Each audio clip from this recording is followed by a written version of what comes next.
Steve Johnson sat outside his wife's office at 7 o'clock in the evening, knowing that this was the day he would put an end to the facade that he and his wife had been calling a marriage.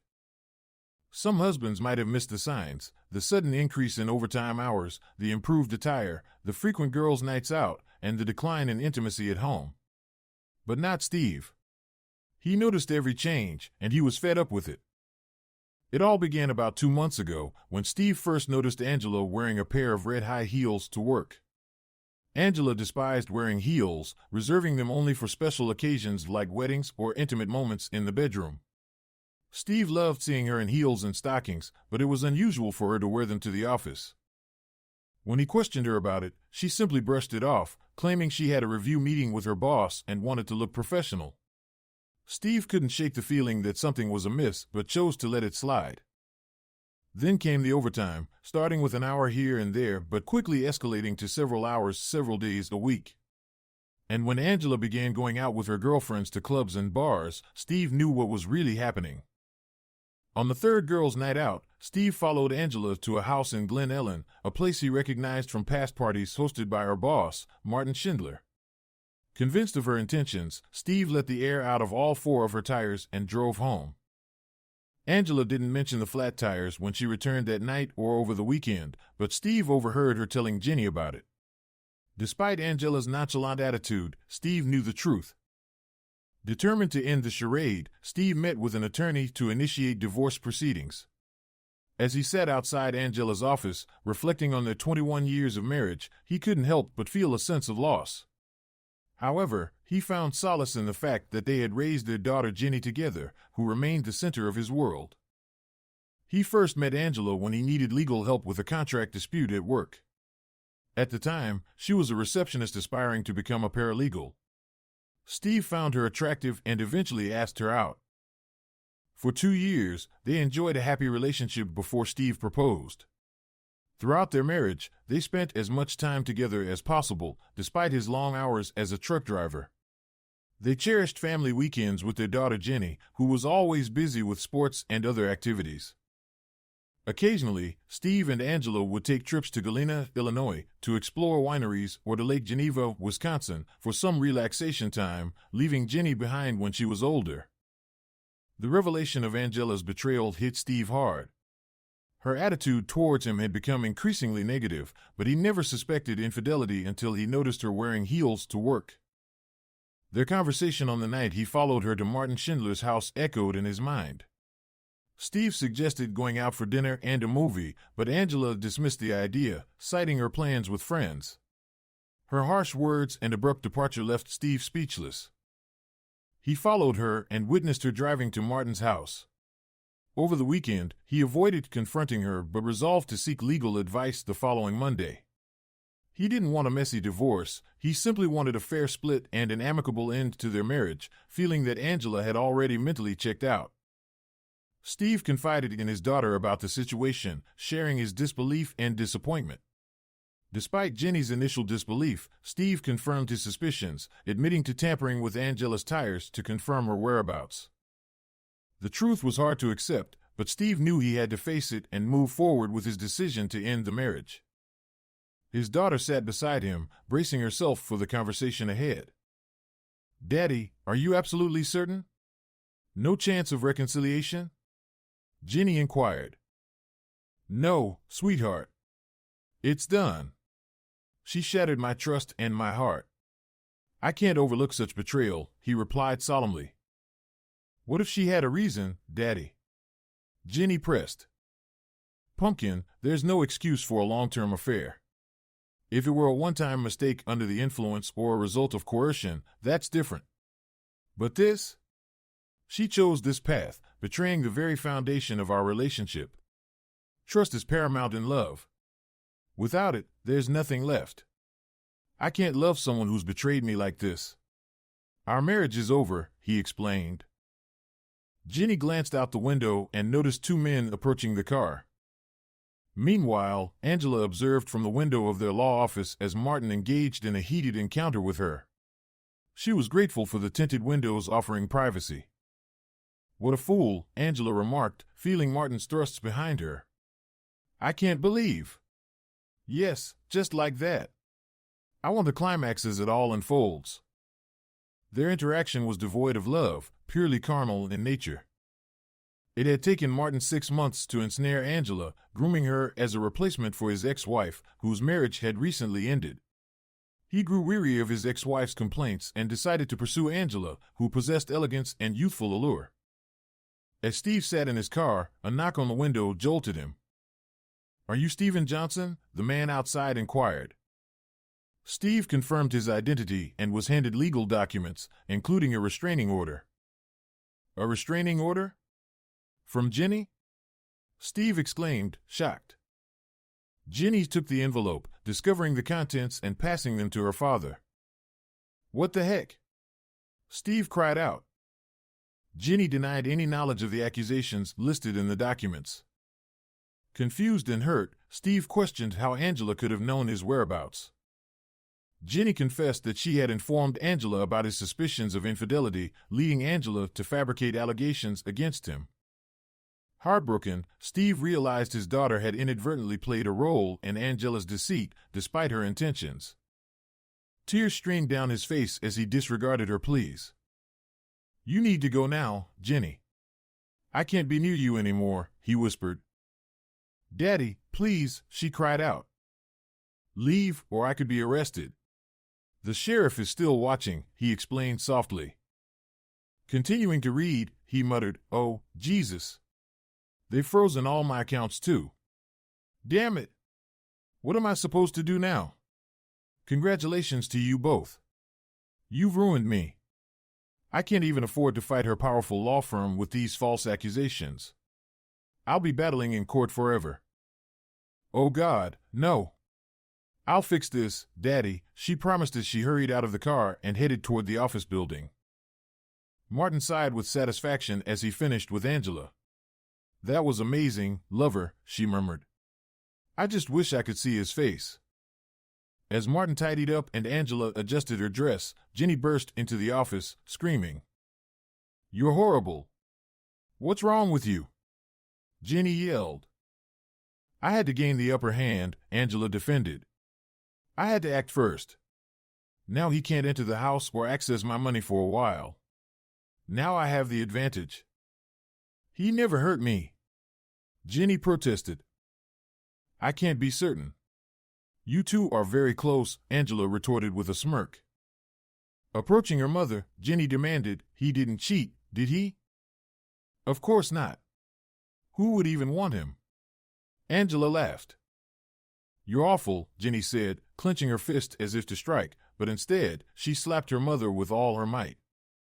Angela fell to the ground, stunned. Martin chuckled, "Nice one, kid." Jenny paused, then surveyed the room.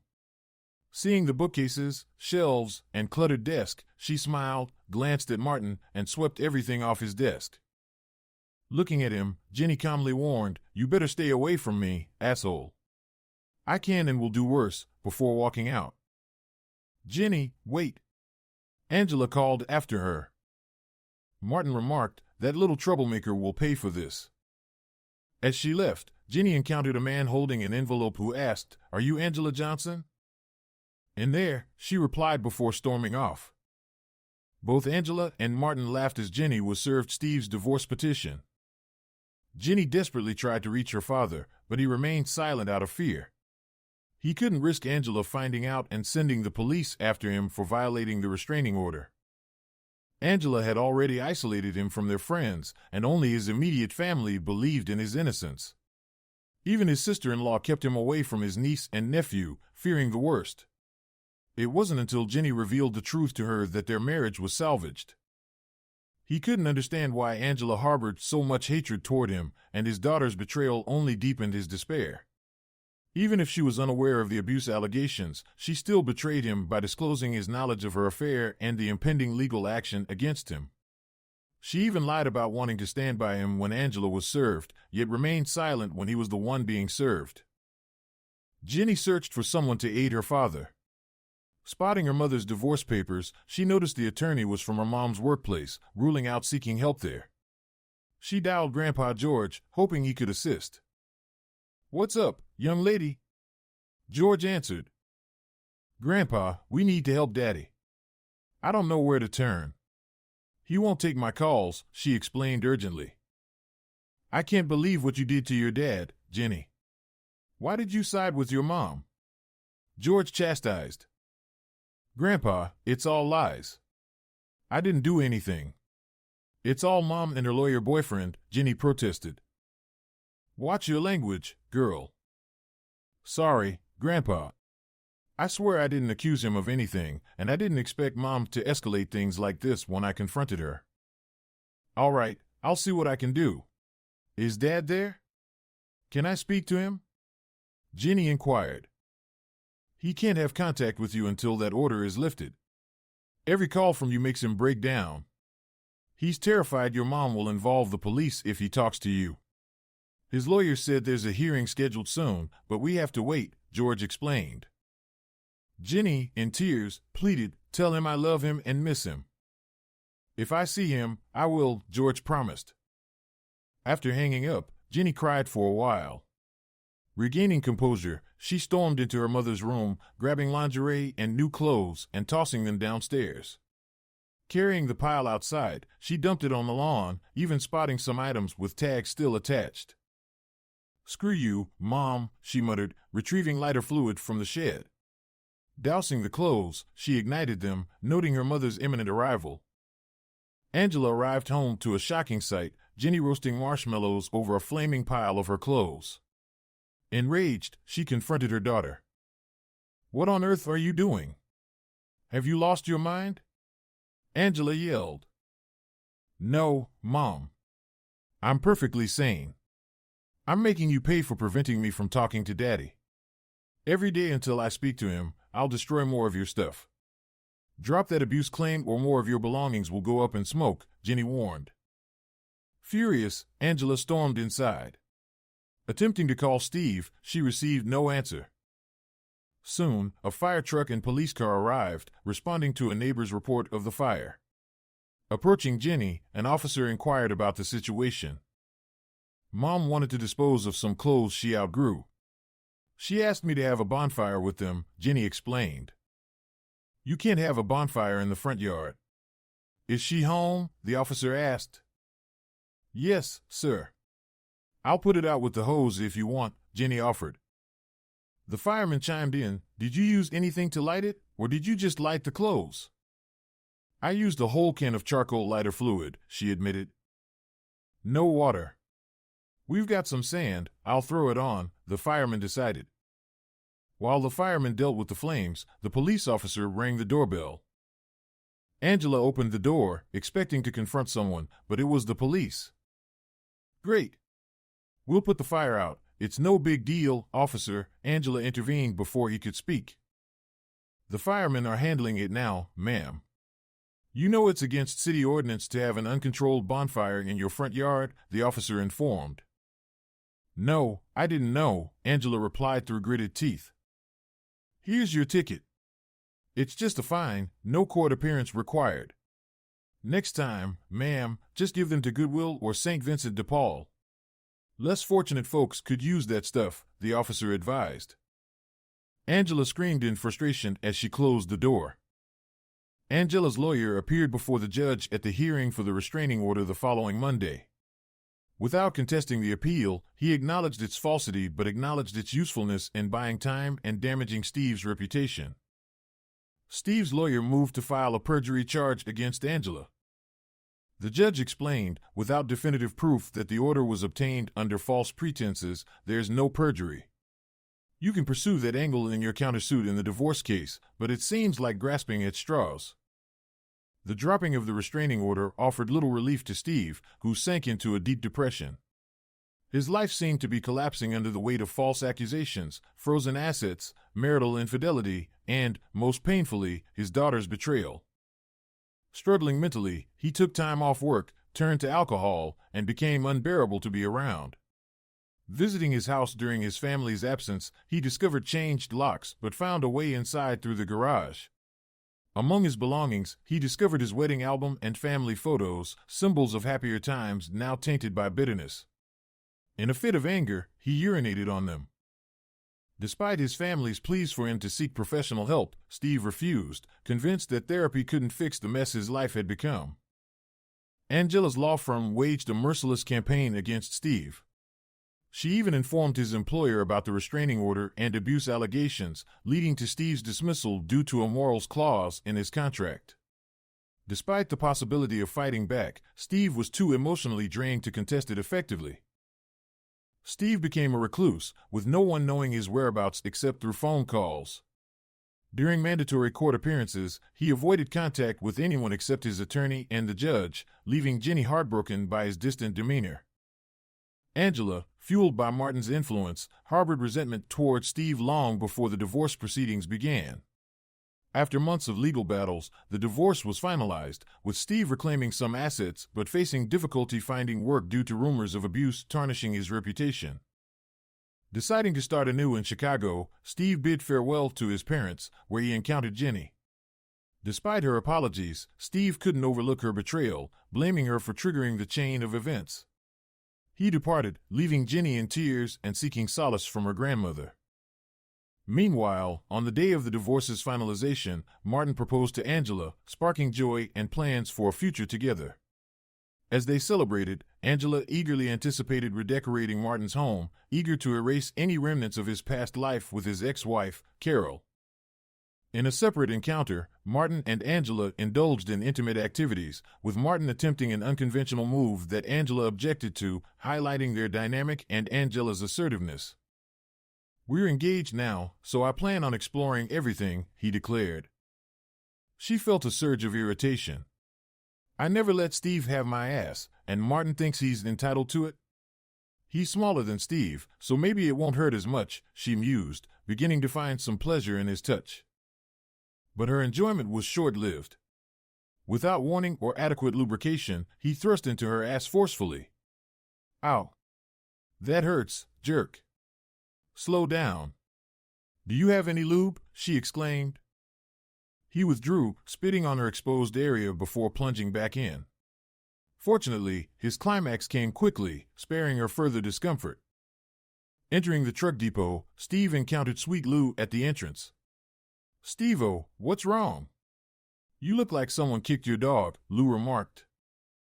"The divorce is final today," Steve disclosed. "Ah, well, after what she put you through, you should be celebrating," Lou suggested. "It's not her, it's my kid.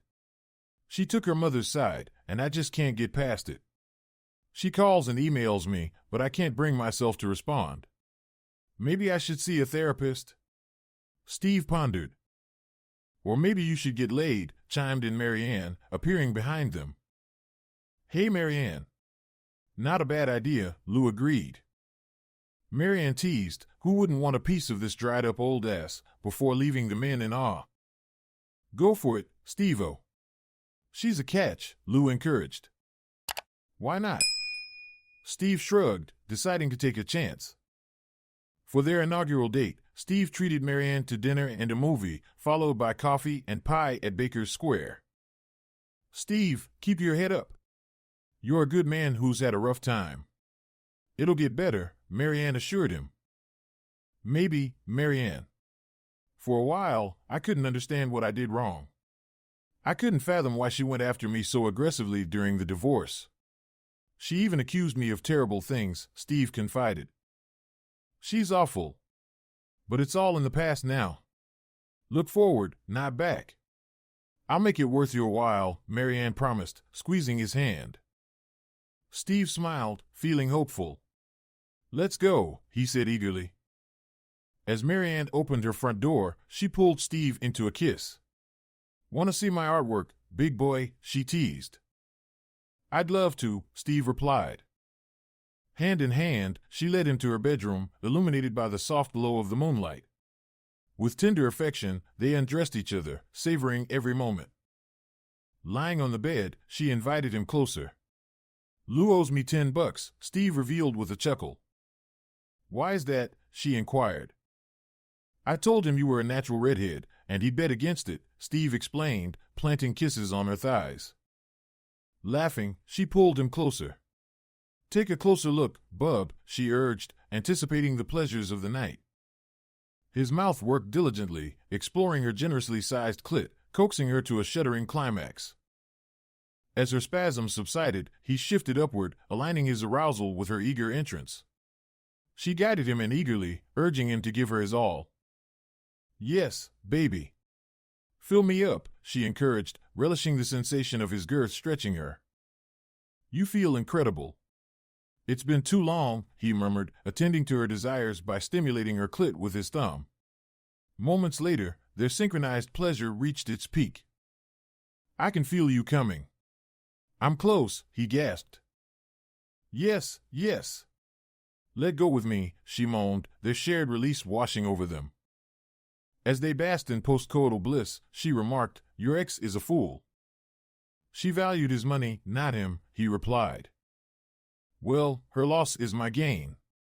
And I intend to make the most of it," she declared. He kissed her tenderly, promising, "Anytime, my love. Anytime." A week later, a figure clad in black approached a lavish house in an upscale neighborhood. Finding the back door unlocked, they stealthily made their way inside. Navigating silently through the dimly lit house, they located the desired room, aided by a photo on social media. Concealed in the closet, they waited, poised for action. Martin Schindler entered his home office, oblivious to the presence lurking behind him. As he turned, he was met with the barrel of a gun pressed to his temple. In an instant, a shot rang out, and Martin slumped lifelessly in his chair. The assailant vanished, leaving behind a cryptic note and a grisly scene. "The debt is settled," the note read. Returning home, Angela stumbled upon the harrowing sight in Martin's office. With trembling hands, she dialed emergency services, her world shattered by the sudden violence. She saw the firearm in his grasp and the note laid out on the desk. Though she refrained from touching anything, she absorbed the message. "No, Steve, no," she sobbed. "What have you done?" Detective Devontae Jordan responded to the call and arrived at the Schindler residence. Inside, he found a distraught woman in the living room and forensic technicians bustling in and out of the office. Taking in the scene, he noticed a set of new golf clubs in the corner. "Nice pings," he remarked silently before continuing his examination. His gaze fell on the body, the gun still clasped in the victim's hand. Turning to one of the arriving officers, he inquired, "What's the status?" "Looks like a self-inflicted gunshot. Victim is Martin Schindler, the homeowner. Angela Johnson is his fiancée. She discovered the body and called 911. Any note?" "Yes, sir. Typed and signed." "Just one sentence," the officer replied, handing over the evidence bag containing the note. Detective Jordan's brow furrowed. "Is the fiancée the blonde over there?" "Yes, sir." "Ma'am, can you shed some light on the note's meaning?" Detective Jordan questioned Angela. "It suggests it wasn't suicide. My ex-husband did this. Martin despised guns, he never owned one." "Why do you think your ex is involved?" "He blamed Martin for taking me from him." "Did he? Were you involved with the deceased while married?" Avoiding eye contact, she admitted, briefly, yes. "Any other potential enemies?" "Schindler was an attorney, correct?" "His ex-wife might hold a grudge for being left. Martin handled corporate law, mostly civil cases." "All right, ma'am. Where were you last night?" "Shopping." "You don't suspect me, do you?" "I'm merely gathering facts. Can you provide your receipts?" "Of course, Detective." Detective Jordan paid Steve Johnson a visit on a sunny Sunday afternoon. "Mr. Johnson, I'm Detective Jordan. I have some questions for you." "Sure thing, Detective. What's going on?" "Where were you around 8 p.m. last night?" "Working. I was driving my rig through Rockford. Check the logs if you need." "Where were you headed from?" "Madison." "Why? What happened?" "Martin Schindler was shot last night, seemingly a suicide." "Seemingly?" "There are inconsistencies. Can you account for your whereabouts?" "No way I could have been involved from Rockford." "Understood. If needed, can I reach you? Absolutely. Here's my new cell number.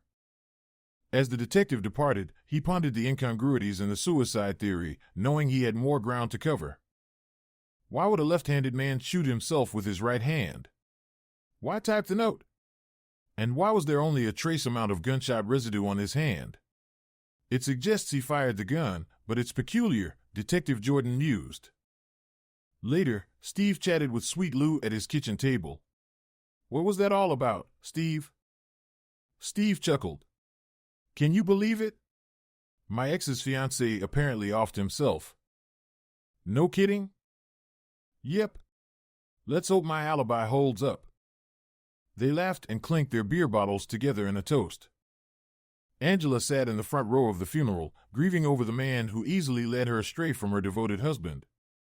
Tears fell for the man who manipulated her into taking drastic measures to ruin a good man so she could move up in the world. Once deeply in love with her truck-driving husband, Angela's feelings changed when she began working for Martin. His subtle digs at truck drivers and insinuations about Steve's absence gradually eroded her loyalty. Martin's influence convinced her she was neglected, and it poisoned her mind. Lost in her own sorrow, Angela was oblivious to the whispers around her or the disdainful glares from Martin's ex-wife and daughters, who blamed her for his demise. You could have shown some respect and come to the funeral, Angela scolded her daughter, who was home from college for the weekend. Jenny glared back. How dare you expect me to honor a man who destroyed my father? Screw you, Mom. I shouldn't even dignify that scumbag with the title of man. He's worth less than dirt on my shoe.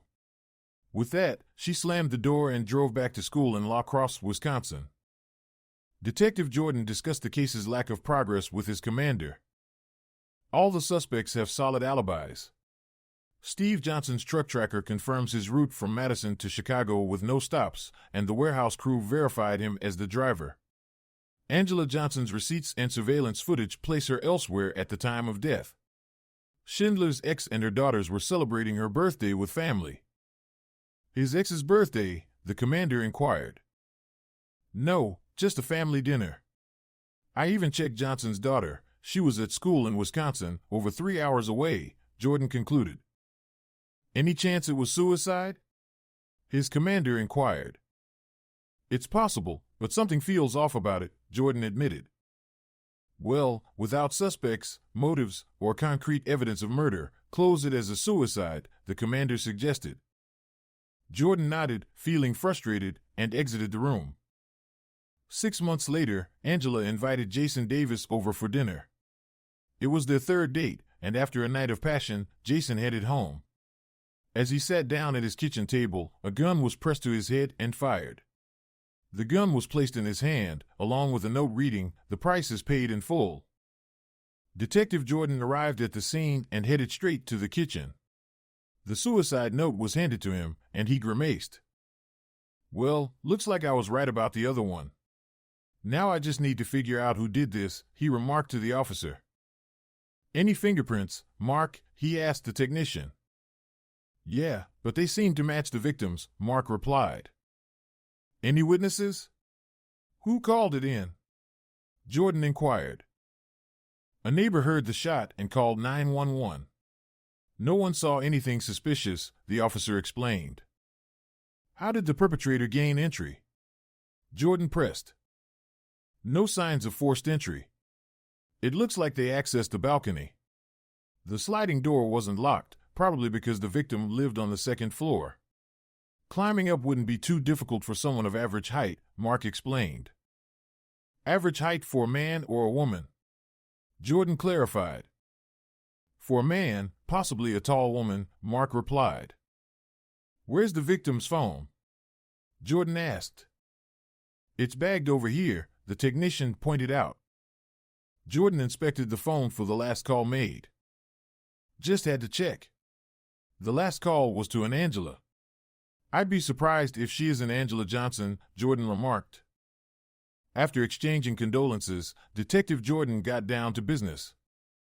Ms. Johnson, why do your partners seem inclined to end their lives? He questioned. It has to be Steve. He's trying to punish me, Angela asserted. Where were you last night? ma'am? Jordan inquired. I was at home all night. My alarm system can confirm that, Angela replied tearfully. Tell me about your alarm system, Jordan prompted. It detects doors and windows opening. I set it when Jason left last night and turned it off when you arrived this morning, Angela explained. Did you deactivate it at any point during the night? Jordan asked. No. With Jenny away at school, it would have been active all night, Angela replied. Okay, that's something we can verify. Your theory is that your husband is responsible for these suicides? Jordan questioned further. Yes. Who else could it be? Angela responded. When did you last speak to your husband? Jordan asked. Before the divorce, Angela confirmed. Has he been following you or contacting you? Jordan probed. No, Angela replied. How would he know about your latest partner, then? Jordan questioned. I don't know, but it has to be him, Angela insisted. All right. That's all for now. Please remain accessible, Jordan said, preparing to leave. Oh, one more thing. How tall are you? Around 5 feet 9 inches? I'm actually 5 feet 10 inches, Angela corrected. Why do you ask? Just curious. Sorry again for your loss, Jordan said as he left. Same modus operandi? The commander inquired as they returned to the police station. Yes, sir, Detective Jordan confirmed. Keep me updated daily on your progress. This is too coincidental. I've heard of irresistible charm, but never something that leads to self-harm, the commander remarked. The girlfriend's alibi is solid. I'll see if I can break it, but we'll see. I'm on my way to her ex-hubby now, the detective stated warily. Off you go then. Let me know what you find, the commander instructed. Right. Detective Jordan walked away with a nagging feeling that all the prime suspects' alibis would be as solid as last time. Steve and Marianne were cuddling on the couch, watching Jack Ryan on Prime, when the doorbell rang. Detective Jordan, what brings you here today? Steve greeted him, gesturing for him to come in. Sir, where were you last night at 1:30 a.m.? Detective Jordan inquired. I was on the road, returning from Detroit. Pulled in at 2:30. What's happened now? Steve responded. Do you know Jason Davis? The detective asked. Don't think so, Steve replied. He was involved with your ex-wife. It appears he shot himself last night, Detective Jordan informed him. No kidding? Appears? Steve raised an eyebrow. Maybe she's a black widow or something. Perhaps. Thank you. I'll be in touch if I need anything else, Detective Jordan said, preparing to leave. Steve chuckled as he closed the door. What was that all about, honey? Marianne asked. It seems another of my ex-wife's partners met an unfortunate end, Steve explained. Oh my God, Marianne gasped, covering her mouth with her hand. Yeah, but at least I have an alibi. I hope whoever's doing this keeps picking times when I'm on the road, Steve remarked. His phone rang, showing Jenny's name, but he chose to ignore it. Marianne frowned. Will there ever be a chance for her? I don't see how, Steve sighed. She misses you. She's reached out to me, and we've talked, Marianne revealed. What? Steve exclaimed, taken aback. Relax, honey, Marianne reassured him, pulling him back down. I'm not getting involved. It's your call, and you have to live with it. She still follows you on Facebook. She saw when I tagged you at the sushi place last month. She checks your Facebook, just like you check hers. She messages me occasionally to ask about you and to say she's glad you're happy. She said she'll never stop trying to reach out to you. She calls me once a week just to chat. She likes hearing about where you've been and where you're going. She used to love hearing about your trips when she was little. You'd come back from overnight runs, make her breakfast, and tell her about your travels. She cherished those moments. Marianne, I love you, but please stay out of it, he asked. She hugged him tightly and promised, "I'm not meddling. I'll never push you into anything. It's all up to you. I already told her I wouldn't try to get you two back together." He nodded, embracing her, and resumed the show. "I just don't have any evidence placing her at the scene, boss. There's nothing indicating anyone was there, really. No forced entry, no prints or traces, and the blood patterns are consistent. If not for the notes, I'd label them both as suicides," Detective Jordan explained to his commander. "The X is solid?" the commander inquired. "As solid as they come." "Damn. Have you considered Schindler's X as a possible revenge motive?" "Yeah, we looked into it. She was at a club with her new boyfriend, caught on security cameras, and her kids are away at school." "Damn." 2 years later, Angela broke her pattern and began dating Lance Forrest. After the previous incidents, she had vowed not to endanger anyone's life by dating them more than once. She hadn't remained celibate, though, engaging in one-night stands. However, an STD changed her perspective, prompting her to take a chance and pursue a stable relationship. After a month of dating Lance, Angela let her guard down, becoming more open about their relationship. Lance was at home watching a ball game when he was shot. The gun was placed in his hand, accompanied by the familiar note, "The price is paid in full." "This is Jordan," Detective Jordan answered his cell phone. "Hi, Detective, it's Detective Stan Anson from Schaumburg. What can I do for you? You have a cold case that might be related?" "Which one?" "The paid in full suicides. I have a similar case." "No way. Any connection to Angela Johnson?" "Yes, she was his girlfriend." "Unbelievable. The ex-husband's alibi is solid?" "Yep, driving through Madison," Anson confirmed. "Where was she?" "At home alone. Her security system provided an alibi last time." "Is it the same this time?" "She ordered Chinese food delivery. Her home phone placed the call, and the food arrived within 30 minutes. The neighbor who called 911 reported hearing the shot within that time frame. It's a tight window, a 23-minute drive each way, and 3 flights of stairs. It's possible, but it's hard to see how she could have done it." "Agreed. Let's meet tomorrow and compare files." "Okay." Once again, all alibis were airtight, and there were no new suspects. The cases remained unsolved. Steve and Marianne watched proudly as Jenny received her bachelor's degree. Steve fought back tears of pride, and Marianne squeezed his hand affectionately. After the ceremony, as they walked to their car, Marianne urged Steve to reach out to Jenny. "No, she made her choice when she sided with her mother over me. She only regretted it later when she realized the truth," Steve explained, his frustration evident. Marianne nodded in understanding. "We all have to live with the choices we make," she acknowledged, though she couldn't help but feel the weight of Steve's stubbornness. As she held his hand, she couldn't help but wonder if he had always been this determined before his divorce. "Not even close," Steve admitted with a hint of sadness.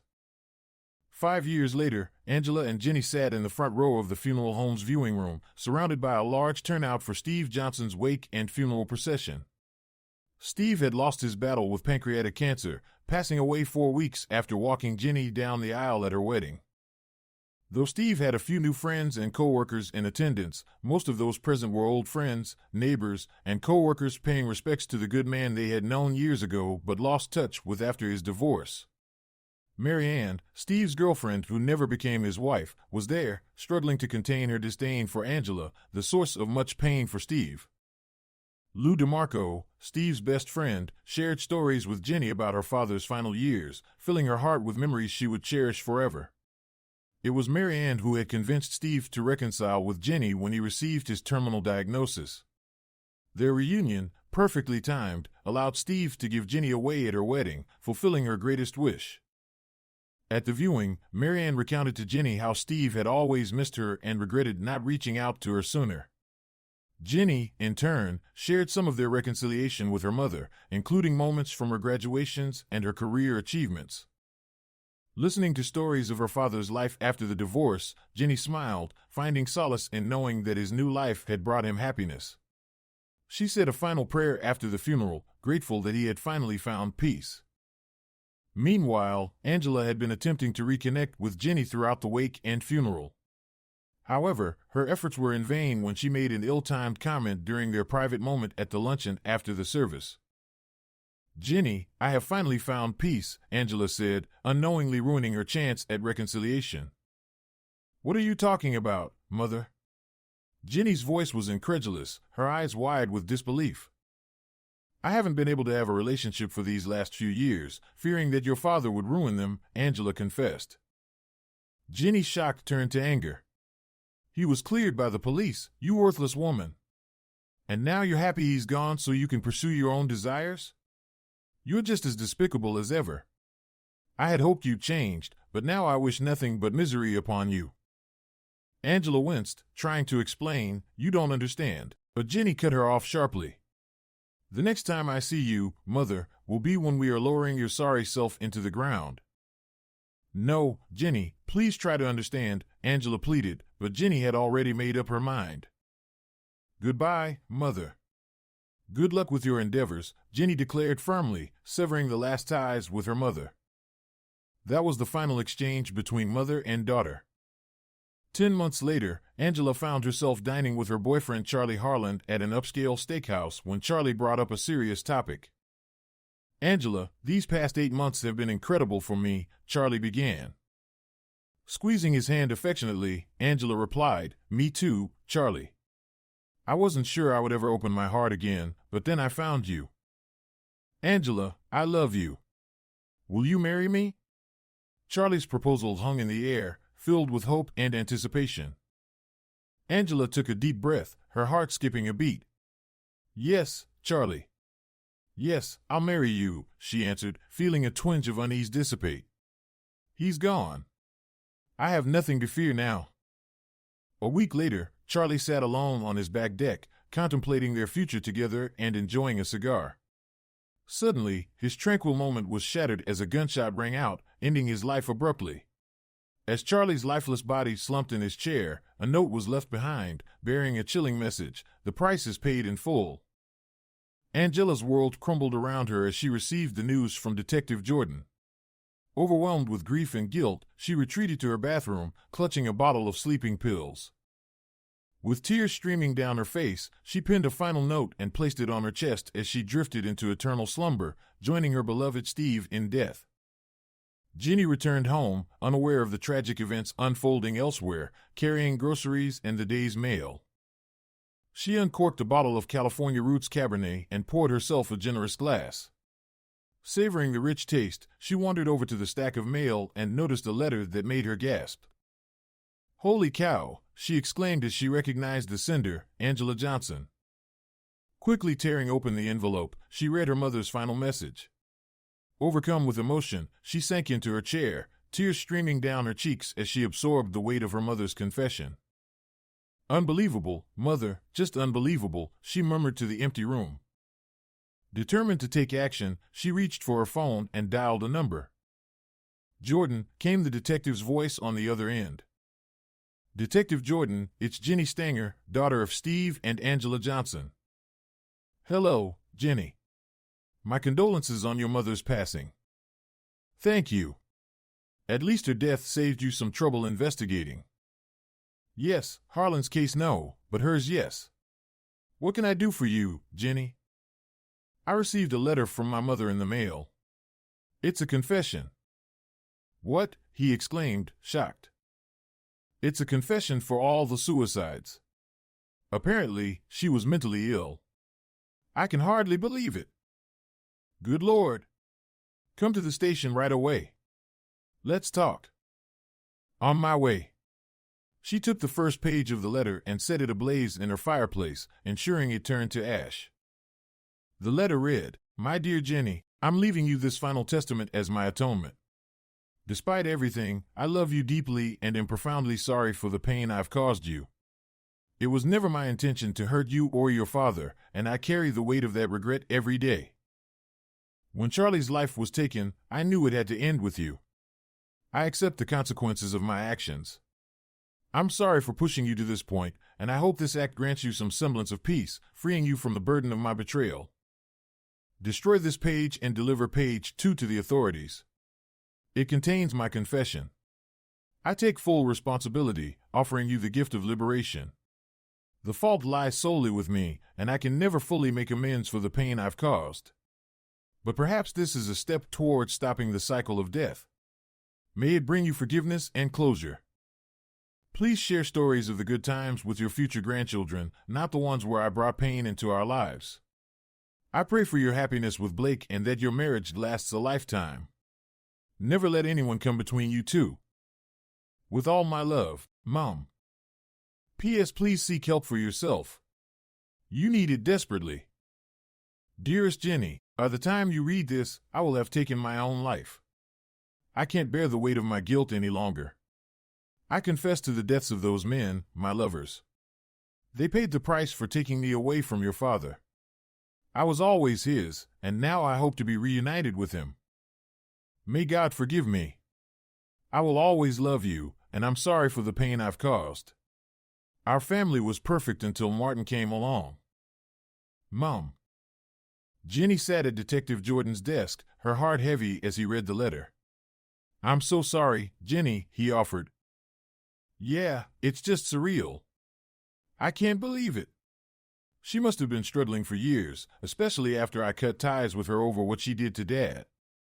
But to think she continued dating, only to end their lives. I can't wrap my head around it. It does explain some things.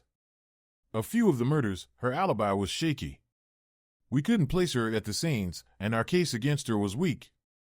We suspected your father or Schindler's ex-wife, but their alibis held up too. I'm just relieved it's all over.